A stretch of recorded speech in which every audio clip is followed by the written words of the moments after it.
Another day, another basketball stories na naman ang pagkikwentuhan natin.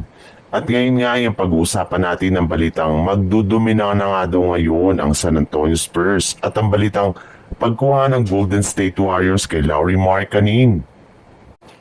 Hindi nga katulad ng mga nakaraang kampanya ng San Antonio Spurs, mas ganda na nga daw ngayon ang bungad ng taong ito para sa kanilang team matapos nilang maipanalo ang kanilang unang 2 games sa regular season.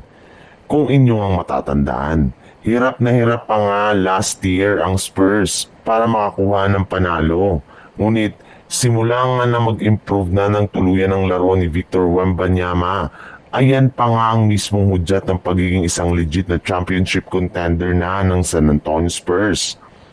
Panahon na rin naman nga daw po ng Spurs na tuluyan ng makabalik bilang isang contender at makapasok ng muli sa playoffs makalipas ang ilang taon. Matapos lamang nga nila natalunin ang ilan sa malalakas na team sa West kagaya ng Dallas Mavericks at New Orleans Pelicans, ay isang malaking patunay na nga ito na kaya na rin naman nga nila na makipagsabayan sa iba pang contender. Bukod nga kay Wembanyama, may iba pa nga siya dito ng mga teammates na nag-improve at nag-mature na ang galaw sa loob ng court. Kaya hindi nga nakakagulat kung sakasakali man nga na magsunod-sunod pa ang kanilang mga pagkapanalo sa mga susunod na araw.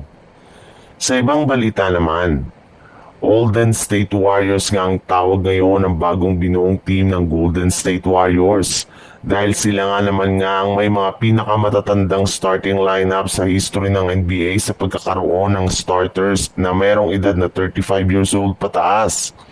Kaya marami na ang mga fans ang nagdududa ngayon sa kanilang kakayanan kung kakayanin nila na makasabay sa mga batang manlalaro ng ibang mga kupunan.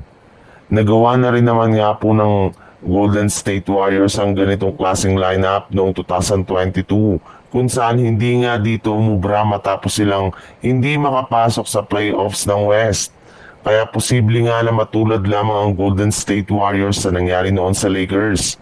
Subalit ayon rin naman nga sa naging pahayag ng ilang mga NBA analyst, bagamat man nga may punto ang mga sinasabi ngayon ng mga fans sa Warriors ay hindi pa rin nga nila makakaila na mayroong malalaking tsansa na gumagana ang kanilang kasalukuyang lineup na lalo na kapag nagawa pa nila ang kanilang kasalukuyang plano ngayon na makuha si Lauri Markkanen mula sa Utah Jazz gamit si Jonathan Kuminga.